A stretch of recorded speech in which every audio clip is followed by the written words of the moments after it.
ఓం శ్రీ సాయిరామ్. సాయి గురుకులం కార్యక్రమానికి స్వాగతం. మనము తాత్కాలికమైనటువంటి ఉపశమనాల కోసము ఎక్కువగా తాపత్రయపడుతూ ఉంటాం. భగవంతుని వద్దైనా సద్గురువు వద్దైనా సరే అప్పటికప్పుడు ఏదో తాత్కాలికంగా ఆ సమస్య పరిష్కారం అయిపోవాలి, వెంటనే ఏదో ఒక ఉపశమనాన్ని పొందాలి అని చెప్పి మనం అనుకుంటాం. కానీ సద్గురువు యొక్క సహచర్యము కేవలము తాత్కాలికమైనటువంటి ఈ రోజుకు సంబంధించినటువంటి లబ్ధి పొందడానికి కాదనేటువంటి విషయాన్ని శ్రీ సాయి సచ్చరిత చెప్తుంది. శ్రీ సాయి సచ్చరితలో ఉన్నటువంటి ఒక్కొక్క విషయాన్ని నిశితంగా పరిశీలిస్తే మన జీవితానికి కథాశ్రవణం ఎంత ముఖ్యము, నామస్మరణ ఎంత ప్రాధాన్యత మన జీవితంలో ఉంది అనేటువంటి విషయాలు మనకు అర్థమవుతాయి. అంతేకాదు శ్రీ సాయి సచ్చరిత మనకు ఏదో టెంపరరీ కోరికలు తీర్చడానికి కాదు. శ్రీ సాయి సచ్చరిత మనము అత్యంత సంక్లిష్టమైనటువంటి పరిస్థితుల్లో ఉన్నప్పుడు దాని నుండి బయటపడవేయడానికి కావలసినటువంటి ఉపాయాలను శ్రీ సాయి సచ్చరిత చెప్తుంది. మనిషిగా పుట్టినటువంటి ప్రతి ఒక్కరికి కూడా ప్రారబ్ధ కర్మ అనేటువంటిది ఉంటుంది. ఆ ప్రారబ్ధ కర్మను ప్రతి ఒక్కరము కూడా మోసుకొస్తాం. ఈ ప్రారబ్ధ కర్మ ఎంత ప్రమాదకరమైందంటే అసలు జీవితం ఆ క్షణానికి చాలించాలనిపిస్తుంది. ఇక జీవితం ముందుకు వెళ్ళదు, ఈ బాధను నేను భరించలేను అనేటువంటి విధంగా ప్రారబ్ధ కర్మ మనల్ని వెంటాడుతూ ఉంటుంది. చాలామంది మనం చూస్తూ ఉంటాం, అనారోగ్యంతో మంచం మీద నుంచి లేవలేనటువంటి స్థితిలో చాలామంది ప్రారబ్ధ కర్మను చాలా బాధతో అనుభవిస్తూ ఉంటారు.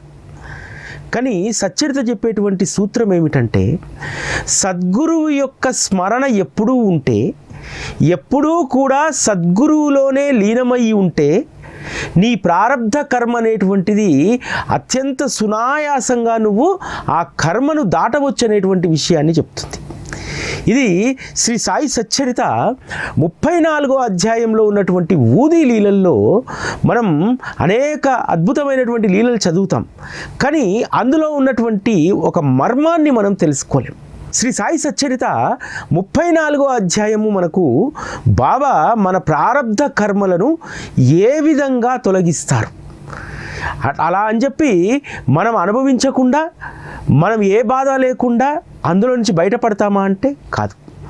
బాబా చెప్పినటువంటి ఉపాయం ఏమిటంటే, ప్రారబ్ధ కర్మ సమయంలో నీవు సద్గురువు స్మరణలో ఉంటూ ఎప్పుడూ కూడా నీ ధ్యాస భగవంతుని పైన ఉంటే, హరినామం పైన నీకు ఆ సమయంలో కూడా ప్రీతి ఉంటే ఖచ్చితంగా ప్రారబ్ధ కర్మను నువ్వు చాలా సునాయాసంగా దాటవచ్చు అనేటువంటి విషయాన్ని శ్రీ సాయి సచ్చరిత 34వ అధ్యాయం తెలియజేస్తుంది.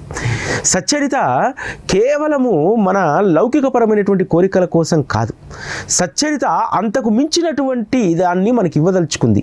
అంతకు మించినటువంటిది అంటే కారు ప్లేస్లో ఇంకొక ఏదైనా విలాసవంతమైనటువంటి ఖరీదైన కారా కాదు, ఎవరూ ఇవ్వలేనటువంటి ఆత్మస్థైర్యాన్ని ఇస్తుంది. ఏ సమయంలో ఇస్తుంది? నువ్వు ప్రారబ్ధ కర్మ అనుభవించేటప్పుడు ఆ ప్రారబ్ధ కర్మను నువ్వు ఒక్కడివే అనుభవించాలి. నీకు ఎంతో ప్రియమైనటువంటి నీ భార్య అనుభవించడు, నీ భర్త అనుభవించరు, అదేవిధంగా కొడుకులు బంధువులు ఎవ్వరూ కూడా అనుభవించరు నీతో కలిసి. కేవలం నువ్వు మాత్రమే దాన్ని అనుభవించాలి. ఆ ప్రారబ్ధ కర్మ అనుభవించేటప్పుడు మనస్సు ఏం చెప్తుంది తెలుసా? ఇక్కడికి జీవితం చాలు, వెంటనే మరణం వస్తే బాగుండు అనిపిస్తుంది. కానీ సచ్చరిత ఒక విషయాన్ని చాలా స్పష్టంగా చెప్తుంది. ప్రారబ్ధ కర్మను అనుభవించకుండా నీవు మరణిస్తే మళ్ళీ దానిని వచ్చే జన్మలో మరలా ఆ ప్రారబ్ధ కర్మను నువ్వు అనుభవించాల్సి ఉంటుంది. అందుకనే సచ్చరితలో బాబా చెప్తారు, చాలా ధైర్యమైనటువంటి మాట చెప్తారు. ఈ ప్రారబ్ధ కర్మలన్నింటినీ కూడా మనం కలిసి అనుభవిద్దాం, కలిసి పంచుకుందాం అని అంటారు. ఈ ఒక్క మాట 34వ అధ్యాయంలో ఉన్నటువంటి ఈ ఒక్క మాట ఎంతమంది జీవితాల్లో ప్రారబ్ధ కర్మను ఆనందంగా అనుభవించేటువంటి స్థితిని తీసుకొచ్చిందో. 34వ అధ్యాయంలో పిల్లై మొరబెట్టుకుంటాడు బాబాకు, బాబా ఈ కష్టాన్ని నేను పడలేను, ఈ జన్మలో అనుభవించాల్సింది ఇప్పటిదాకా అనుభవించాను, ఈ జన్మను ఇక చాలించే మోక్షాన్ని కలిగించి నాకు, ఈ జన్మ తర్వాత మరు జన్మలో దీన్ని కొద్దిగా అనుభవిస్తా, అవసరమైతే దీన్ని 10 జన్మలకు ట్రాన్స్ఫర్ చేయని చెప్పి అడుగుతారు.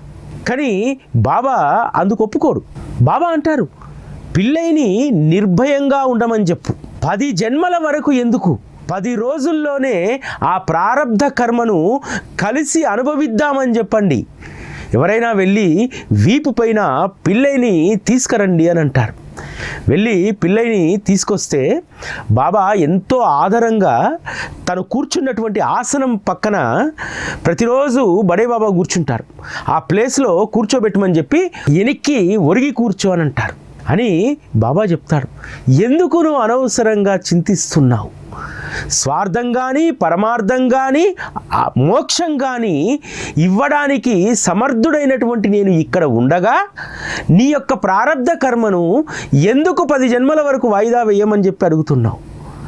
ఇష్టం, కష్టం, దుఃఖం, సుఖం ఇవన్నీ కూడా ద్వంద్వాలనేటువంటి భావనలో మీరున్నారు. ఇవి ద్వంద్వం అనేటువంటి భావనలో మీరు ఉండడం ద్వారా ఈ కష్టాలనేటువంటి వరద సునామీ మీ జీవితాల్లో అది అలజడిని సృష్టిస్తుంది.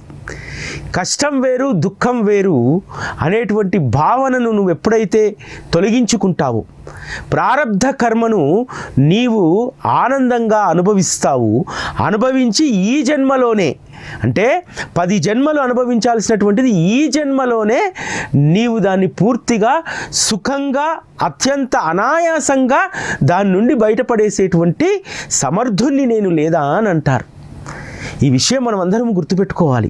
మన జీవితాలకు ఇది ఎంత ధైర్యం అంటే, ప్రారబ్ధ కర్మ అనుభవించేటప్పుడు మానసిక వేదన చాలా ఎక్కువగా ఉంటుంది.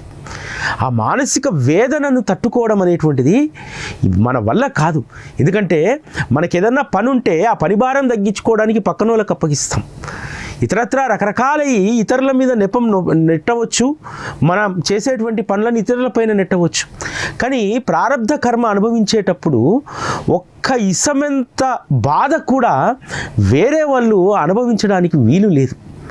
ఒక్క సద్గురువు మాత్రమే మనతో కలిసి ఆ బాధను అనుభవిస్తారు.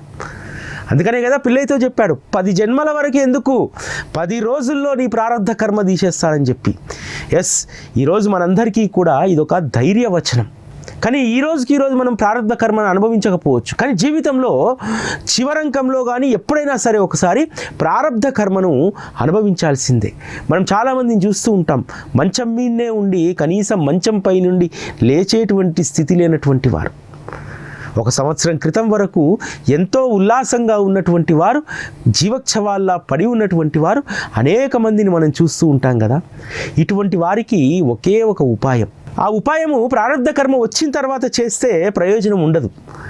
ప్రారబ్ధ కర్మ రాకముందే నువ్వు ఎప్పుడైతే సద్గురు సహచర్యంలో ఉంటావో, ఆ సహచర్యంలో నీవు ఎప్పుడూ కూడా నీ ధ్యాస సద్గురువు పైన, అదేవిధంగా నీ జీవితానికి ఏదైతే కావాలో దానిని ఆయా సమయాల్లో అనుగ్రహించమని చెప్పి మన శ్రేయస్సును ఎవరమైతే మనం బాబా చేతికి అప్పగిస్తామో అటువంటి వారు చాలా సునాయాసంగా ప్రారబ్ధ కర్మ నుంచి బయటపడతారు. చాలామంది ఏం చేస్తారంటే, కష్టం వచ్చిన తర్వాత ఓర్చుకోలేని బాధ ఉన్నప్పుడు అప్పుడు మనము బాబాను స్మరిస్తూ ఉంటాం, బాబా నామజపం చేస్తూ ఉంటాం. దానివల్ల కొంత అప్పటికి మనకు ఒక మనస్సుకు కొంత తృప్తి కలగవచ్చు. కానీ నిజమైనటువంటి సాధన ఏమిటి అంటే, ప్రతి ఒక్కరం కూడా గుర్తుపెట్టుకోవాలి, నాకేంది ఈరోజు హాయిగా ఉన్నాను, హాయిగా కాళ్ళు చేతులు ఆడుతున్నాయి, నేను ఒంటరిగా స్వతంత్రంగా తిరుగుతున్నానని చెప్పి. అందరూ కూడా అంతే. మనం అనేక మందిని మనం చూస్తూ ఉంటాం, ఏదో పుణ్యాత్ములు ఏమీ అనుభవించకుండా చాలా అనాయాసమైనటువంటి మరణాన్ని పొందేటువంటి వారు 1,000,000 ఉంటారు. కానీ ఆ 1,000,000 మందిలో మిగతా వాళ్ళందరూ కూడా ఖచ్చితంగా ఏదో ఒక ప్రారబ్ధ కర్మను అనుభవించాల్సిందే.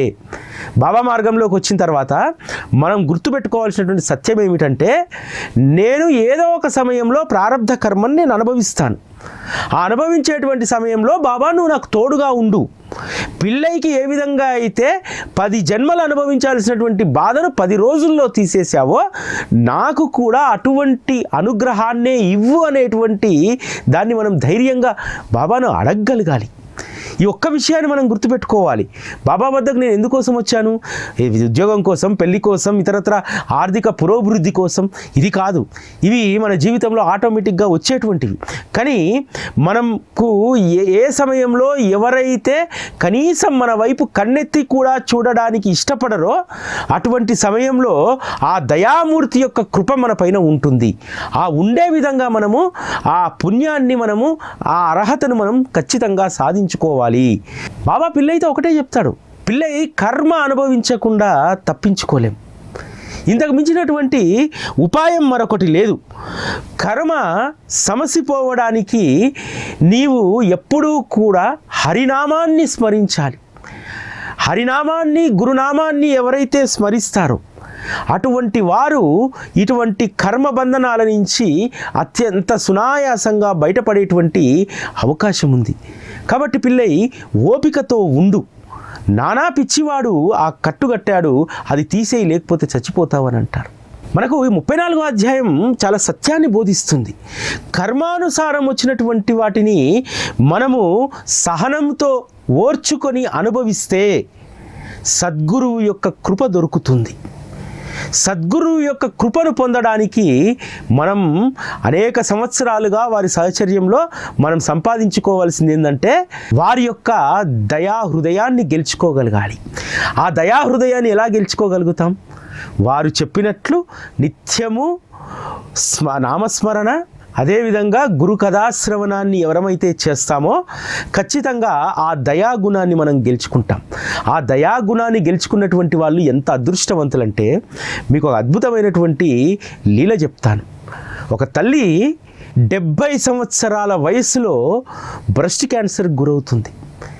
గురైనటువంటి ఆవిడకు డాక్టర్లు చెప్తారు, అమ్మా ఈ వయసులో మీరు విల్లింగ్ ఇస్తేనే మేము ఆపరేషన్ చేస్తాం, తర్వాత వచ్చేటువంటి కాంప్లికేషన్స్కు మేము అస్సలు బాధ్యులం కాదు, ఎందుకంటే వయస్సు పెద్దది, 70 సంవత్సరాలు మీకు, అందులో కూడా చాలా విపరీతమైనటువంటి ఓవర్ వెయిట్ మీరు ఉన్నారు, ఆలోచించుకోండి అని చెప్పి ఆ తల్లికి డాక్టర్లు చెప్తారు. ఆ తల్లి బాబా వద్దకు వచ్చి చీటీలు వేస్తుంది, ఆపరేషన్ చేయించుకోవాలా వద్దా అని చెప్పి. బాబా ఆపరేషన్ చేయించుకో అని చెప్పి ఇచ్చారు.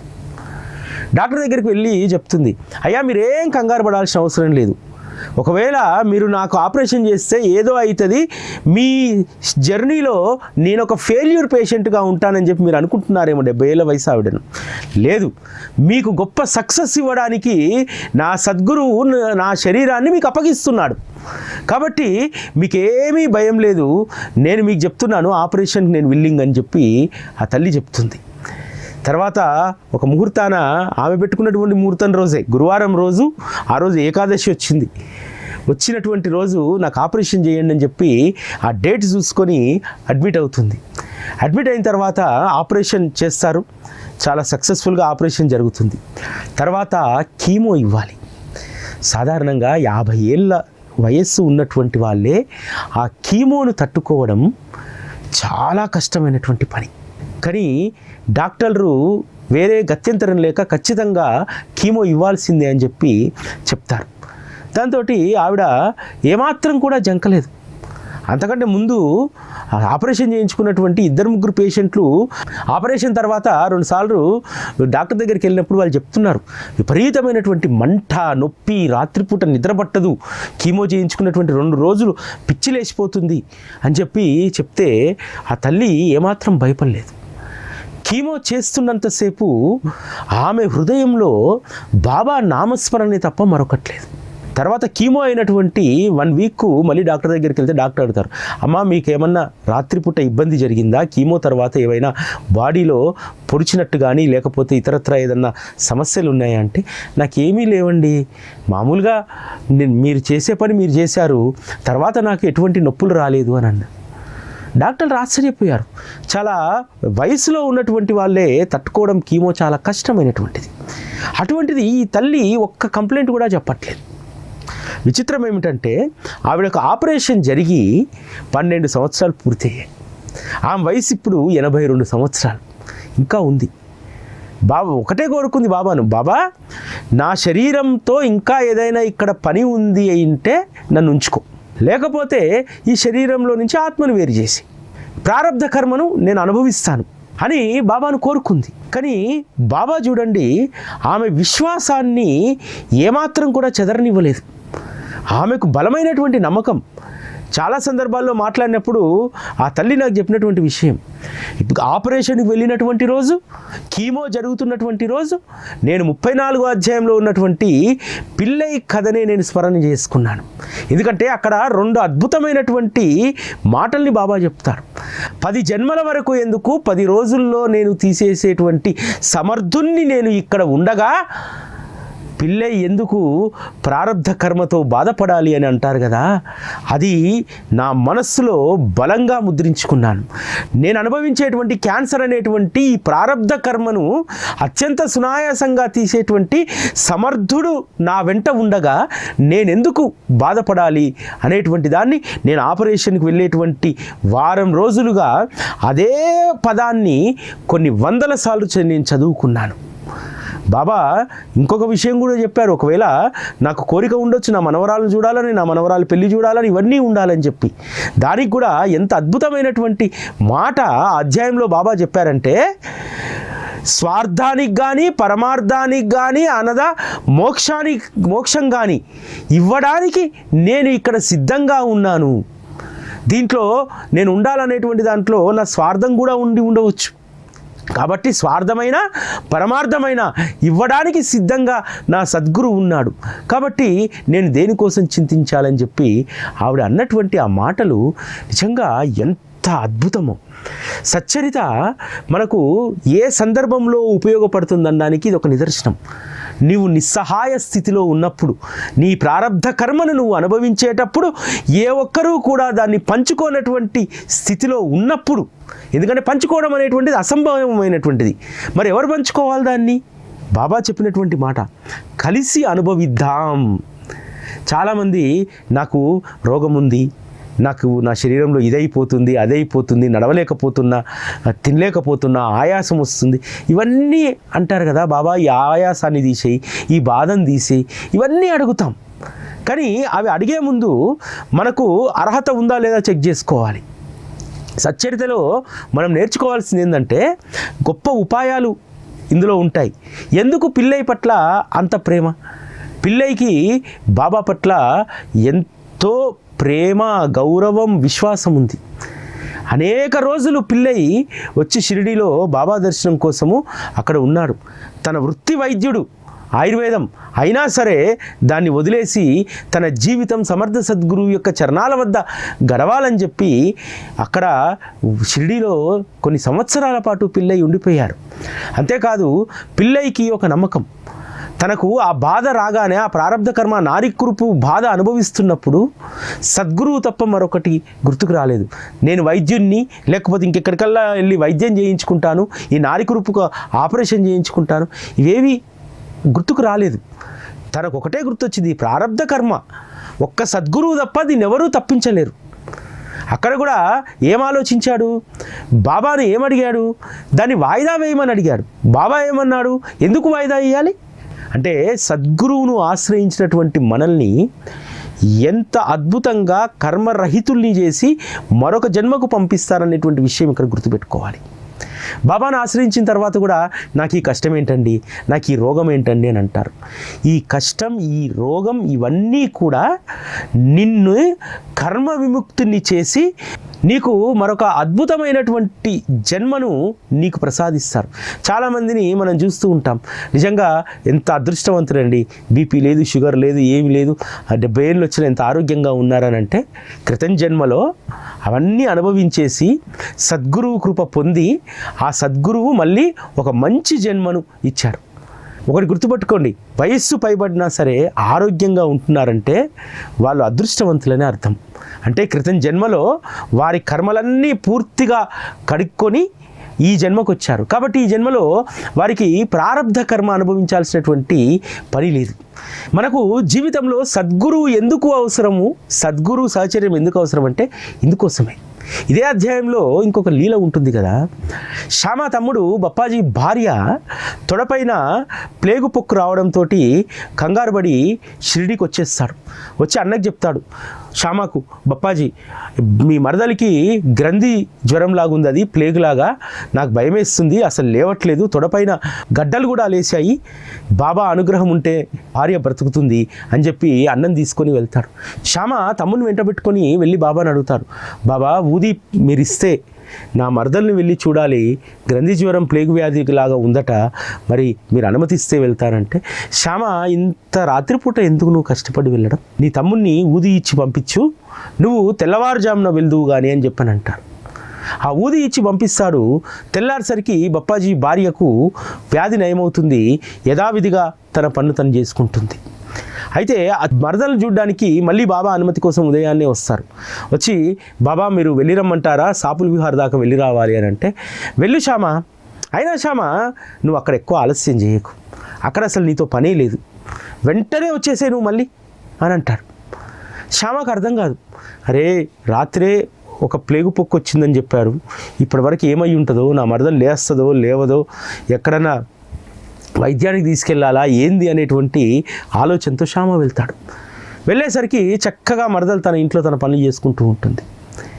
శ్యామ అడుగుతాడు తమ్ముణ్ణి, ఏమైంది, నిన్న చాలా పరిస్థితి తీవ్రంగా ఉంది, సీరియస్ అన్నావు కదా, ఇప్పుడేంటి తన పని తను చేసుకుంటుందంటే, లేదు రాత్రి 2 మార్లు నేను ఊది నీరు తాగిచ్చాను, ఉదయానికల్లా తనే లేచి జ్వరం పూర్తిగా తగ్గిపోయింది, తన పని తను చేసుకుంటుంది అని అంట. బాబా చేసినటువంటి ఆ లీలకు శ్యామ ఆశ్చర్యపోతాడు. శ్యామ ఇటువంటివి అనేక లీలలు విన్నాడు భక్తుల ద్వారా, కానీ తన మరదలి యొక్క ప్రారబ్ధ కర్మను ఇంత సునాయాసంగా బాబా తీసేస్తాడని చెప్పి శ్యామ అనుకోలేదు. తర్వాత షిరిడీకి వచ్చి అంటారు, బాబా మీరు ఇక్కడ కూర్చొని జనుల హృదయాల్లో కల్లోలం లేపుతూ ఉంటారు, మీకు మాత్రం తెలుసు ఏమీ కాదనేటువంటి విషయం, మీరు నిశ్చింతగా ఉంటారు, మాలాంటి వారికి ఎంత ఆందోళన ఉంటుంది బాబా, నిజంగా మీ దయకు నేను ఏమిచ్చి మీ రుణం తీర్చుకోను అని చెప్పి శ్యామ అంటారు. ఈ విధంగా మనకు వచ్చేటువంటి ఈ ప్రారబ్ధ కర్మలన్నింటినీ కూడా సద్గురువే అత్యంత సునాయాసంగా అనుభవింపజేసి బయటేస్తారు. ఈరోజు బాబా మార్గంలో ఉన్నటువంటి వాళ్ళు నిజంగా ఇటువంటి ప్రారబ్ధ కర్మలకు భయపడాల్సిన అవసరం లేదు. ఎందుకు భయపడాల్సిన అవసరం లేదంటే, బాబా సచ్చరితలో గొప్ప హామీ మనకిచ్చారు, కలిసి అనుభవిద్దాం ప్రారబ్ధ కర్మల్ని, అది అనుభవించేటువంటి ధైర్యం నీకు ఉండాలి, ఆ ధైర్యాన్ని కోల్పోయినప్పుడు నువ్వు కృంగిపోతావు. అంతేకాదు మనందరము కూడా గుర్తుపెట్టుకోవాల్సినటువంటి విషయం ఏమిటంటే, ఈ ప్రారబ్ధ కర్మలను అనుభవించడానికి బాబా ఎప్పుడూ మనకు తోడై ఉంటాడు. మనం అనేక మందిని చూస్తూ ఉంటాం కదా, ఒకతను పెరాలసిస్ వచ్చి పడిపోయిన తర్వాత కూడా తన ధ్యాసంతా కూడా బాబా పైనే. బాబాని అడుగుతూ ఉన్నాడు, బాబా ఈ శరీరం పడిపోతే ఈ శరీరానికి ఎవరు సేవ చేయాలి బాబా, ఈ శరీరానికి సేవ చేసేటందుకు కూడా ఎవరు ముందుకు రారు, కాబట్టి బాబా ఈ ప్రారబ్ధ కర్మను నేను హాస్పిటల్ నుంచి ఇంటికి వెళ్ళేలోపు దాన్ని తీసేయని చెప్పి అడుగుతాడు. ఆశ్చర్యం ఏమిటంటే, హాస్పిటల్లో చేర్చిన తర్వాత కేవలం ఒక 5-6 గంటల సమయంలో అతనికి మెలకువ వస్తుంది. వచ్చేసి చూసుకుంటాడు, ఎందుకంటే తనకు స్పృహ ఉన్నప్పుడు ఆల్రెడీ చెయ్యి లేవట్లేదు, వంకర్లు పోతూ ఉన్నాయి. తర్వాత బెడ్ మీద చూసుకుంటే చేతులన్నీ కూడా బాగున్నాయి. లేచి కూర్చున్నాడు. అక్కడ ఉన్నటువంటి సిస్టర్ ఆశ్చర్యపోయింది, మీరు లేవకూడదు అన్నాను. ఏమైంది నాకు, నేను లేచి కూర్చున్నాను. డాక్టర్ని పిలిచింది, డాక్టర్ అటు ఇటు నడిపించి చెయ్యి కిందికి పైకి అని అంటే సాధారణ స్థితికి వచ్చింది. డాక్టర్ ఆశ్చర్యపోయాడు, అరే పెరాలసిస్ వచ్చినటువంటి వాళ్ళకు కనీసం కొంతైనా వంకరలు ఉంటాయి, అరే నీకు కొన్ని గంటల క్రితమే కదా నేను ఇక్కడ జాయిన్ చేసింది అని చెప్పి డాక్టర్ ఆశ్చర్యపోతాడు. అంటే కొన్ని సందర్భాల్లో మనం చేసినటువంటి సేవ, బాబా దగ్గర మనము ప్రోగు చేసుకున్నటువంటి కృతజ్ఞత రుణం మనల్ని 10 రోజులు కాదు, పిల్లకి చెప్పినట్టు 10 గంటల్లోనే అందులోంచి తీసి పడేస్తారు. అంత శక్తివంతుడు, అంత సమర్థుడు శ్రీ సాయి బాబా. అందువల్ల సాయి బంధువులారా, శ్రీ సాయి సచ్చరిత మనకు అనేక రకాలైనటువంటి అనుభవాలను ఇస్తుంది. అనుభవాలతో పాటు మెలకువలను శ్రీ సాయి సచ్చరిత మనకు బోధిస్తుంది. నీకు ఏం చేస్తే నువ్వు లాభపడతావు, ఎందుకంటే మనిషి లాభం లేనిది ఏది చేయడు. ఇది కూడా ఒక లాభమే. ప్రారబ్ధ కర్మ బాబా మనతో కలిసి పంచుకొని అనుభవించడం అనేటువంటిది ఇది గొప్ప లబ్ధి. ఇంతకు మించినటువంటి లబ్ధి జీవితంలో ఏది ఉండదు. ఎందుకంటే జీవితంలో మంచి వస్త్రం లేకపోతే, అంటే 1000 రూపాయల మీటర్ బట్ట కుట్టించుకున్నా, 200 రూపాయల మీటర్ బట్ట కుట్టించుకున్నా శరీరానికి ఒకటే. శరీరం ఏమీ కూడా కాస్ట్లీ వస్త్రాన్ని కోరుకోదు. అదేవిధంగా మనము బాబా దగ్గరికి వచ్చిన తర్వాత బాహ్యపరమైనటువంటి విషయాలను కోరితే నువ్వు అందులోనే నీ యొక్క రుణమంతా కరిగిపోతుంది. అలా కాకుండా బాబా ప్రారబ్ధ కర్మ ఏమిటో నాకు తెలియదు, నా చివరి అంకం ఎలా ఉంటుందో నాకు తెలియదు, కాబట్టి ఆ చివరి అంకాన్ని, నా ప్రారబ్ధ కర్మను అత్యంత సునాయాసంగా తీసేసేలాగా నా పైన దయ ఉంచు అనేటువంటి దాన్ని మాత్రం రోజు మనం బాబాని అడగాలి. ఇదొక్కటి అడిగితే చాలు, ఇంకేం అవసరం లేదు. ఎందుకంటే ప్రారబ్ధ కర్మ వల్ల శరీరం మంచానికి పరిమితం అయిపోయింది అనుకోండి, నీకున్నటువంటి డబ్బు ఏమీ చేయలేదు, పలుకుబడి ఏమీ చేయలేరు. ఒకటే ఒకటి అక్కడ ఉపయోగపడేటువంటిది సద్గురువు యొక్క కృప మాత్రమే, ఆయన దయ మాత్రమే. ఇదొక్కటే మనకు అక్కడ ఉపయోగపడేటువంటిది, మనల్ని మామూలు మనిషిని చేసేటువంటిది. కాబట్టి ఈ యొక్క సత్యాన్ని మనం బాగా గుర్తుపెట్టుకోవాలి. సచ్చరితలో ఇటువంటి మెలకువలు చాలా ఉన్నాయి. అంటే మన జీవితంలో ఎప్పుడెప్పుడు ఏం జరుగుతుంది, జరిగినప్పుడు మనం అందులోంచి బయటపడాలంటే మనం ఏ విధంగా మన యొక్క పుణ్యాన్ని ఆర్జించి పెట్టుకోవాలి, బాబా దగ్గర రుణాన్ని ఏ విధంగా పెంచుకోవాలి అనేటువంటి అద్భుతమైనటువంటి సూత్రాలు శ్రీ సాయి సచ్చరితలో ఉంటాయి. శ్రీ సాయి సచ్చరిత 73వ వసంతోత్సవం రేపు మార్కాపురం జిల్లా కనిగిరిలో జరుగుతుంది. చుట్టుపక్కల ఉన్నటువంటి వాళ్ళందరూ కూడా రావడానికి ప్రయత్నం చేయండి. మనము అనేక పండుగలు మనం చేసుకుంటూ ఉంటాం. బాబా మార్గంలో కూడా గురు పౌర్ణమి, వారి యొక్క మహాసమాధి, అదేవిధంగా శ్రీరామనవమి, ఇవన్నీ చేసుకుంటాం. వాటికంటే కూడా బాబాకు అత్యంత ఇష్టమైనటువంటి ఉత్సవం తన యొక్క గ్రంథరాజ్యాన్ని మనం గౌరవించడం, ఆ గ్రంథరాజ్యానికి మనం గౌరవప్రదంగా ఒక ఉత్సవం చేయడం అనేటువంటిది బాబా మెచ్చేటువంటి విషయం. కేవలం నిర్వాహకులకు మాత్రమే కాదు, ఎవరైతే సచ్చరిత పట్ల ప్రేమ కలిగి ఉంటుందో నిజంగా వాళ్ళందరికీ కూడా రేపు పర్వదినం. ఆ పర్వదినాన్ని మనందరం కూడా ఆనందంగా జరుపుకుందాం. ఓం శ్రీ సాయిరామ్.